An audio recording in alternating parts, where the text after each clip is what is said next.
निम्न प्रणाम, राम राम शाह, राधे राधे। स्वागत है आप सभी का एक बार फिर से शब्दवाणी क्लासेस। आज तारीख है 22 जून और वार है सोमवार। चर्चा कर रहे हैं करंट अफेयर्स के बारे में। इससे पहले आपने अगर अपना वीडियो देखा है तो कल ही अपन ने जो पिछले 7 दिनों का करंट था, जिसमें लगभग 60 प्रश्न थे, उन पर विस्तार से चर्चा की है, जिससे पूरे सप्ताह का जो करंट के क्वेश्चन थे उनका एक बार आपका रिवीजन हो गया। और आप में से अभी तक अगर किसी ने वो क्लास नहीं देखी है तो मैं करबद्ध अनुरोध करता हूं कि पहले आप जाइए और वो क्लास देखिए, क्योंकि उसमें पूरे एक सप्ताह का जो करंट है उसका आपका रिवीजन हो रहा है, उसके बारे में ज्ञान हो रहा है। तो आज है 22 जून, अपन पढ़ेंगे 22 जून के जो करंट अफेयर्स के क्वेश्चन हैं उनके बारे में चर्चा करेंगे। इसके साथ में अगर आपने अभी तक अपनी जो एनसीईआरटी की क्लास है वो नहीं देखी है तो वो देखिए। उसके साथ में मैं एनसीईआरटी के प्रत्येक पार्ट संबंधित इंपॉर्टेंट क्वेश्चन भी लेके आ रहा हूं, आप वो क्वेश्चन भी जरूर देखिए ताकि आपके जो कॉन्सेप्ट है वो आराम से क्लियर हो सके, एकदम आसान भाषा में, सरल भाषा में और तरीके के साथ में, ट्रिक के साथ में। आपको हर चीज वहां पर समझाई गई है और यहां पर भी हर चीज उसी तरीके से समझाई जा रही है। तो अगर आपने पहली बार अपने YouTube चैनल पर विजिट किया है तो चैनल को सब्सक्राइब कर दीजिए और ज्यादा से ज्यादा लोगों तक शेयर भी कर दीजिए। चलते हैं आज के पहले क्वेश्चन की तरफ। पहला क्वेश्चन, अंतरराष्ट्रीय सिकल सेल दिवस कब मनाया जाता है? 2 बार आ गया मनाया मनाया, एक बार से भी मान लेंगे। अंतरराष्ट्रीय सेल दिवस कब मनाया जाता है? जो अंतरराष्ट्रीय सिकल सेल दिवस है, इसमें यह एक आनुवांशिक बीमारी है, यह एक आनुवांशिक बीमारी है जिसमें जो आरबीसी होती है वो गोलाकार ना होकर हंसियाकार हो जाती है। तो इस वंशानुगत रोग के लिए एक दिवस मनाया जाता है, सिकल सेल दिवस। यह सिकल सेल दिवस कब मनाया जाता है? तो यह मनाया जाता है 19 जून को। कब मनाया जाता है? 19 जून को। अगर इसके बारे में जानकारी देखें तो देख लीजिए, अंतरराष्ट्रीय सिकल सेल दिवस हर साल 19 जून को मनाया जाता है। इसका मुख्य उद्देश्य इस गंभीर आनुवांशिक रक्त विकार के बारे में वैश्विक जागरूकता फैलाना और इसके समय पर परीक्षण व उपचार को बढ़ावा देना। समय पर इसका परीक्षण करवाओ, समय पर उपचार करवाओ, इसके लिए जागरूकता फैलाना इसका प्रमुख उद्देश्य है। देखो, सिकल सेल रोग क्या है? तो यह एक वंशानुगत जेनेटिक बीमारी है जो माता पिता से बच्चों में फैलती है, माता पिता से बच्चों में फैल जाती है। बदलाव इसमें क्या होता है? इसमें जो लाल रक्त कोशिकाएं होती है आरबीसी, सामान्य वो गोल आकार की बजाय हंसियाकार या अर्धचंद्राकार के आकार की हो जाती है। सिकल सेल में जो अपनी आरबीसी जो गोल होनी चाहिए वो एकदम हंसियाकार हो जाती है। तो ये है अपना सिकल सेल रोग। समस्या, ये विकृत कोशिकाएं सख्त हो जाती है और रक्त वाहिकाओं में फंस जाती है, जिससे शरीर के अंगों तक ऑक्सीजन पहुंचने में रुकावट आती है। जब ये रक्त वाहिकाओं में इस प्रकार की होती है तो रक्त वाहिकाओं में फंस जाती है, और जब फंस जाती है तो उससे शरीर के जो विभिन्न अपने भाग हैं उन तक खून नहीं जा पाता। अब जब रक्त नहीं जाता है तो उनके साथ में ऑक्सीजन भी नहीं पहुंचती है, तो उस कारण अपने जो विभिन्न भाग है उनमें दर्द होने लगता है। तो यह है अपना सिकल सेल रोग। इसके लिए सिकल सेल दिवस कब मनाया जाता है? 19 जून को मनाया जाता है। अगला क्वेश्चन, इंपॉर्टेंट क्वेश्चन, एकदम अच्छी तरीके से पढ़ेंगे। मनी लॉन्ड्रिंग और आतंकवादी वित्त पोषण, टेररिस्ट फाइनेंसिंग के खिलाफ वैश्विक लड़ाई में भारतीय नेतृत्व के मजबूती के क्रम में हाल ही में किसको फाइनेंशियल एक्शन टास्क फोर्स का वाइस प्रेसिडेंट नियुक्त किया है? पहली बार भारत के किसी व्यक्ति को जो अपनी फाइनेंशियल एक्शन टास्क फोर्स है उसका उपाध्यक्ष नियुक्त किया। पहली बार किस व्यक्ति को नियुक्त किया ये आपको बताना है।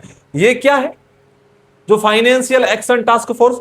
यह विभिन्न देशों द्वारा जो वित्तीय जो धन का आदान प्रदान होता है उसके बारे में जानकारी या निगरानी रखने वाली है कि कहीं किसी देश के द्वारा आतंकवादी गतिविधियों में या किसी अन्य गतिविधि को रुपए तो नहीं दिए जा रहे, उनको वित्त से पोषण तो नहीं दिया जा रहा, उसकी जानकारी रखती है ये फाइनेंशियल एक्शन टास्क फोर्स।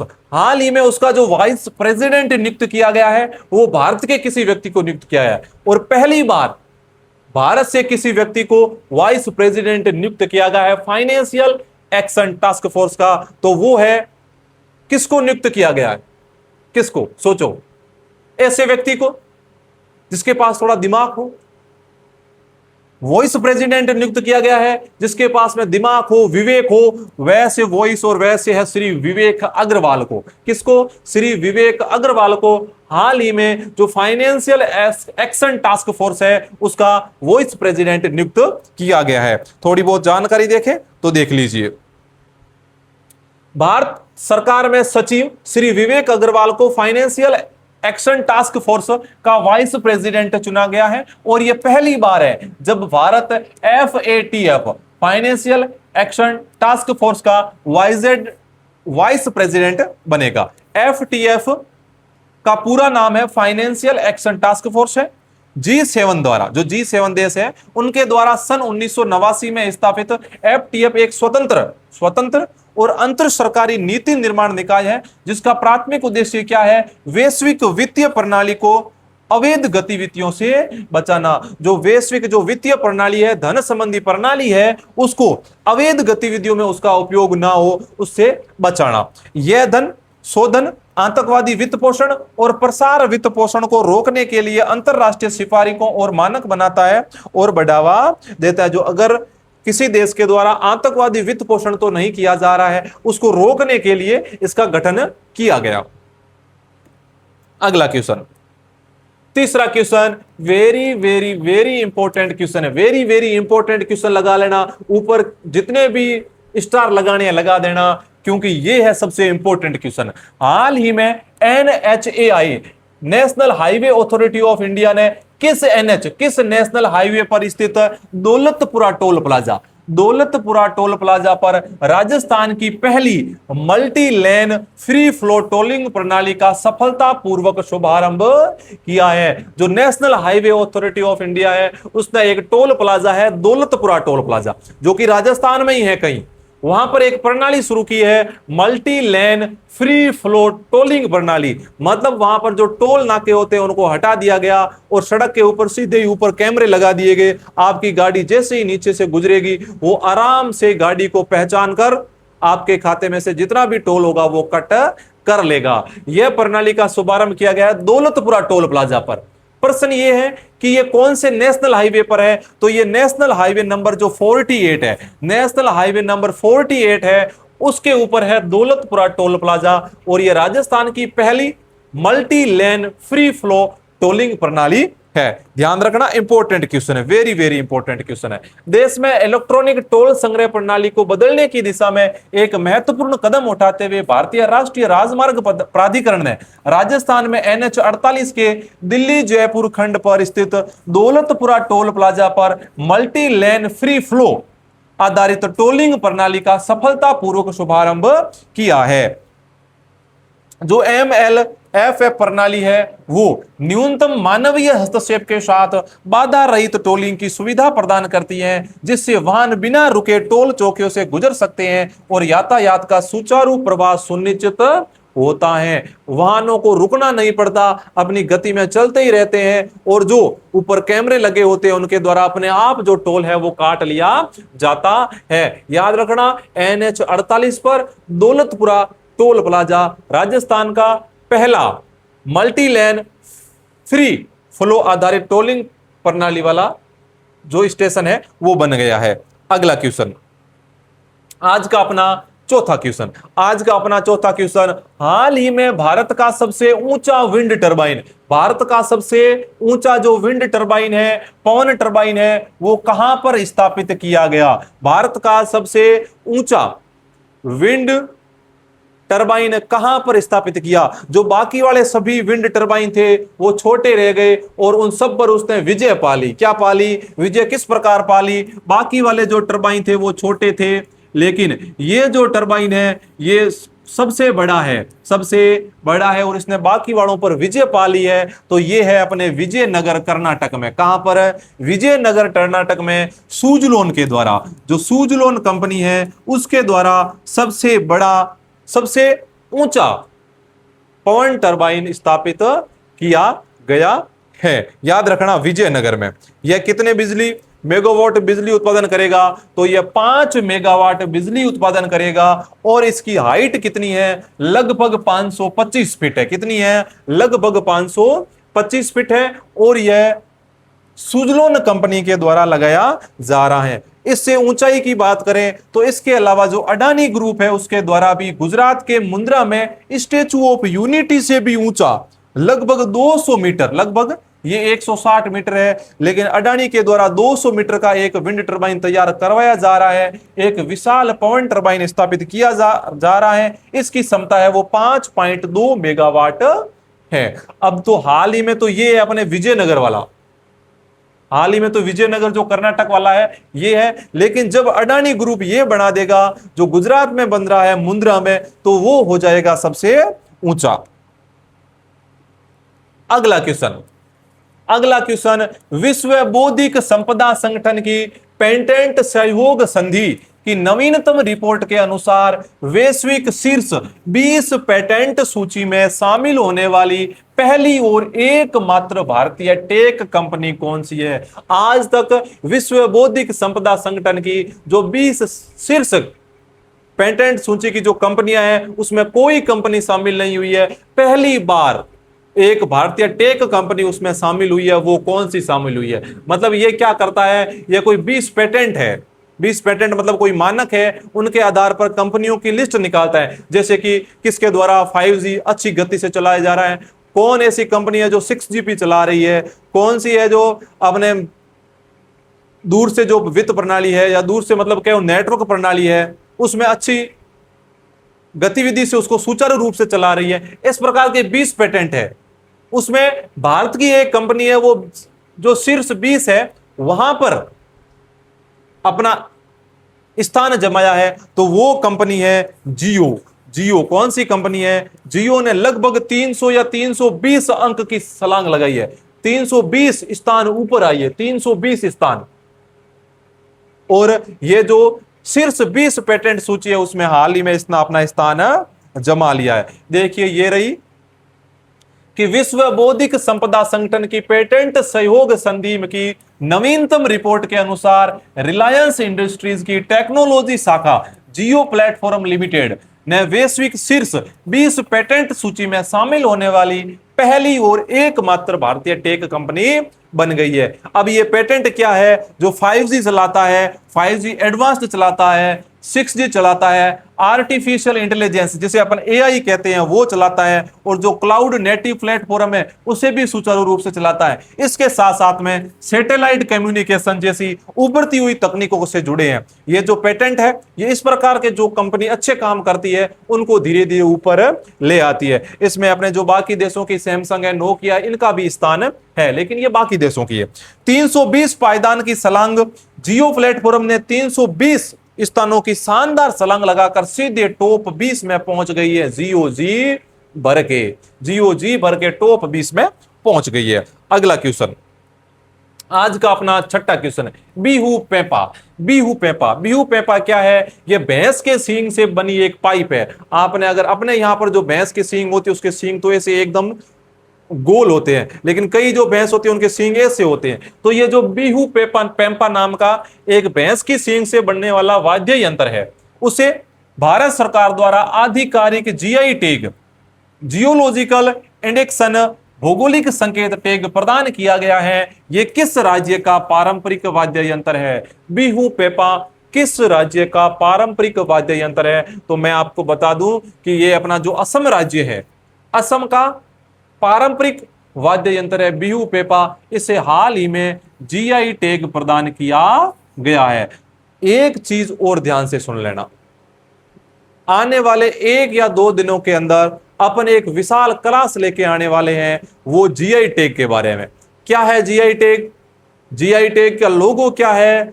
इसका ध्येय वाक्य क्या है? इसकी शुरुआत कब की गई? कौन कौन से राज्यों के प्रमुख GI टैगों को दर्जा दिया गया? आज तक कुल कितने GI टैग, कितनी सामग्रियों को, कितने वस्तुओं को GI टैग दिए गए? हाल ही में किन किन को GI टैग दिया गया? इनके बारे में विस्तार से चर्चा करेंगे। तो इसके लिए आप शब्दवाणी क्लासेस को सब्सक्राइब कर लीजिए ताकि जब भी मैं वो क्लास डालूं तो फटाक से आपके फोन तक पहुंच जाए। तो सब्सक्राइब कर लो शब्दवाणी क्लासेस के YouTube चैनल को, क्योंकि आ रही है एक क्लास GI टैग पर। तो असम का वाद्य यंत्र है बिहू पेपा। अगला क्वेश्चन, थोड़ी बहुत इसके बारे में जानकारी। ये देखिए, हाल ही में असम में कुल इतने जीआई टैग दिए गए हैं। ये है बिहू पेपा, ये भैंस के सींग से बनाया गया है, देखो भैंस के सींग है। और ये है करबी एंगलोंग हैंडलूम नाम की ये साड़ी है या कपड़ा टाइप है, इसको भी मिला है। फिर बहा शिल्पा नाम के ये कुछ शायद बर्तन बने हुए लकड़ी के पट्टियों के वो, और देओरी हैंडलूम प्रोडक्ट्स, ये हैंडलूम में बनाए गए कुछ प्रोडक्ट है। इन सबको, ये असम के हैं और इनको जीआई टैग मिला है। असम के प्रसिद्ध पारंपरिक वाद्य यंत्र बिहू पेपा जो भैंस के सींग से बना होता है, उसको भारत सरकार द्वारा आधिकारिक जीआई टैग भौगोलिक संकेत प्रदान किया गया है। इसके अतिरिक्त हाल ही में बिहू ढोल और पारंपरिक टोपी जापी जैसे अन्य असमिया उत्पादों को भी जीआई टैग से सम्मानित किया गया है। अगर पूछे बिहू ढोल और इसके अलावा एक टोपी है जापी, इसको भी जीआई टैग प्रदान किया गया है। और ये भी कहां की है? असम की। तो असम के तीन वे, एक तो बिहू पेपा, बिहू ढोल और जापी। क्या है? जापी। अगला क्वेश्चन, सातवां question, very very important question. हाल ही में भारत के यशस्वी प्रधानमंत्री श्री नरेंद्र मोदी, भारत के यशस्वी प्रधानमंत्री श्री नरेंद्र मोदी ने जो पीएम किसान सम्मान निधि की 23वीं किस्त है वो किसानों के खातों में डाल दी है। वो कब डाली? 20 जून 2026 को डाली। लेकिन इसको जारी कहां से किया गया? अपना प्रश्न ये है, कितनी किस्त डाली? ये 2000 रुपए डालते हैं। कितने खाते में डालते हैं? 2000 रुपए डालते हैं। इस प्रकार ये कौन सी किस्त है? 23वीं किस्त है। कितनी किस्त है? ये 23वीं किस्त है। आपको बताना है कि इसको कहां से डाला, कहां से? हुगली पश्चिम बंगाल, जयपुर राजस्थान, सूरत गुजरात, लखनऊ उत्तर प्रदेश। तो अभी वर्तमान में जितने भी काम हो रहे हैं वो नया राज्य जीता है बीजेपी ने, पश्चिम बंगाल, वहां से करने की कोशिश कर रहे हैं। तो हुगली पश्चिम बंगाल से। कहां से? हुगली पश्चिम बंगाल से भारत के प्रधानमंत्री श्री नरेंद्र मोदी ने जो पीएम किसान सम्मान निधि है उसकी 23वीं किस्त लोगों के खातों में डाल दिए। थोड़ी बहुत जानकारी देख लीजिए। पीएम किसान सम्मान निधि 23वीं किस्त कहां से? पश्चिम बंगाल के हुगली जिले के तारकेश्वर। यह भी स्थान पूछा जा सकता है, तारकेश्वर, याद रखना। तारकेश्वर कहां से डाली गई है? तारकेश्वर से। एक कार्यक्रम के जरिए कितने करोड़ लोगों, 9.44 करोड़ से अधिक किसानों के बैंक खातों में 2000 की राशि ट्रांसफर कर दी गई है। अब बात करें प्रधानमंत्री किसान सम्मान निधि योजना की, तो इस योजना की शुरुआत हुई थी 24 फरवरी 2019 को। 2019 में इस योजना की शुरुआत की गई थी। प्रधानमंत्री नरेंद्र मोदी द्वारा उत्तर प्रदेश के गोरखपुर से की गई थी, जिसे 1 दिसंबर 2018 से प्रभावी माना गया था। इसे की शुरुआत हुई थी, वो तो हुई थी 24 फरवरी 2019 से, लेकिन इसको प्रभावी माना गया 1 दिसंबर 2018 से। पीएम किसान सम्मान निधि योजना, याद रखना, प्रश्न पूछा जा सकता है। अगला क्वेश्चन आज का अपना 8वां क्वेश्चन। हाल ही में अंतरराष्ट्रीय पत्रिका टाइम आउट द्वारा जारी दुनिया के 20 सर्वश्रेष्ठ कला और सांस्कृतिक शहरों की ग्लोबल लिस्ट में शामिल होने वाला भारत का एकमात्र शहर जो अंतरराष्ट्रीय जो पत्रिका है टाइम आउट, उसने एक लिस्ट जारी की है दुनिया के सर्वश्रेष्ठ कला और सांस्कृतिक के शहर, जहां पर कला भी है और संस्कृति भी है, पुरानी संस्कृति को जीवित बनाए हुए रख रहा है, उस शहरों की लिस्ट जारी की है, जिसमें भारत का एक शहर है जिसने टॉप 20 में अपना स्थान प्राप्त किया है। तो वो शहर कौन सा है? दिल्ली, मुंबई, जयपुर या कोलकाता। अगर मैं बात करूं संस्कृति की और कला की, तो जयपुर से आगे कोई नहीं, जयपुर से आगे कोई नहीं। जयपुर ने अपना स्थान प्राप्त किया है 20 सर्वश्रेष्ठ कला और सांस्कृतिक शहरों में, विश्व के, याद रखना, भारत के नहीं, पूरे विश्व के 20 सर्वश्रेष्ठ कला और संस्कृति शहरों में अपना जयपुर है। अपना जयपुर है, भारत के कोई दूसरे शहर नहीं है।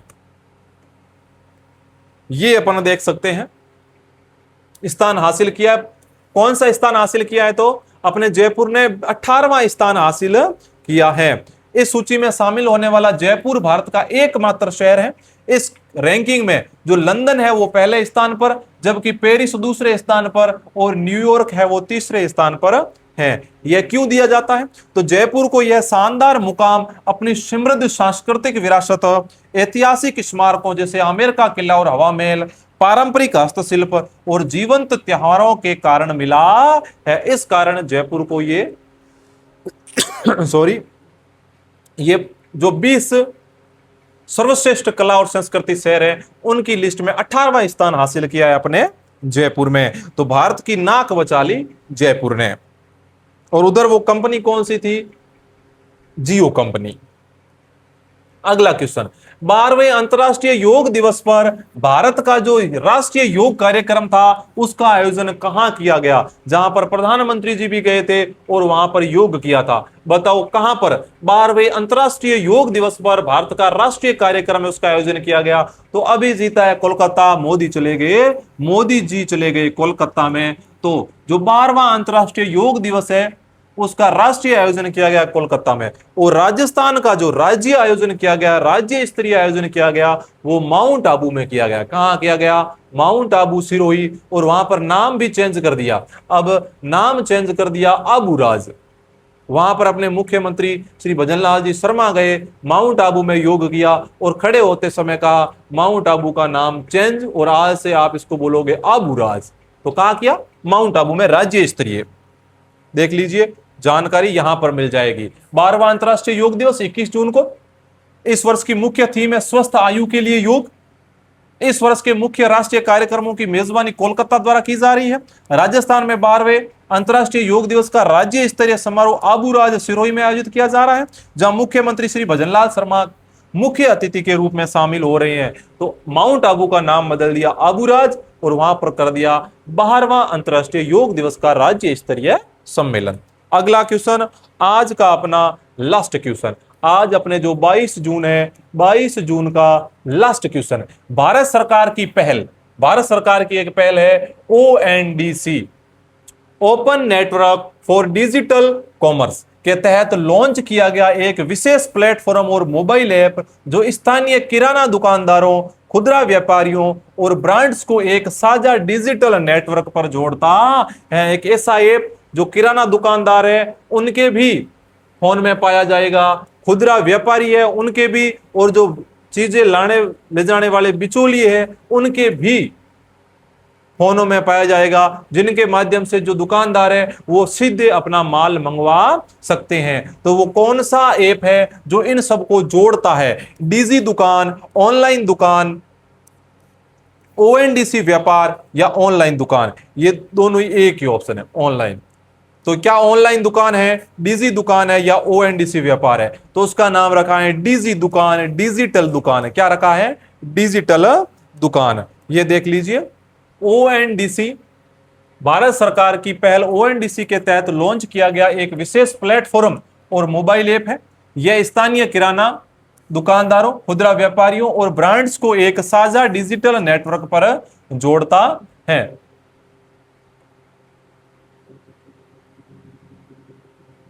ONDC ऑप्शन में नहीं था। हाँ सही है।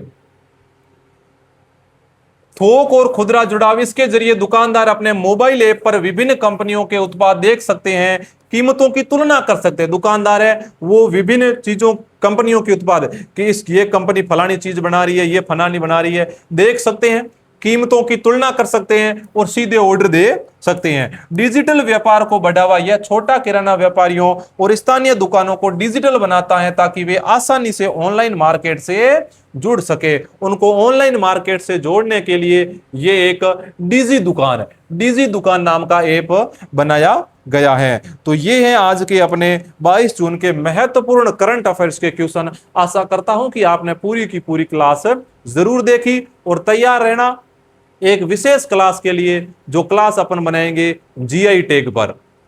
तो उस समय अपन विस्तृत चर्चा करेंगे GI टैग के बारे में। उससे पहले अपनी क्लास को ज्यादा से ज्यादा लाइक, शेयर और सब्सक्राइब करें। धन्यवाद।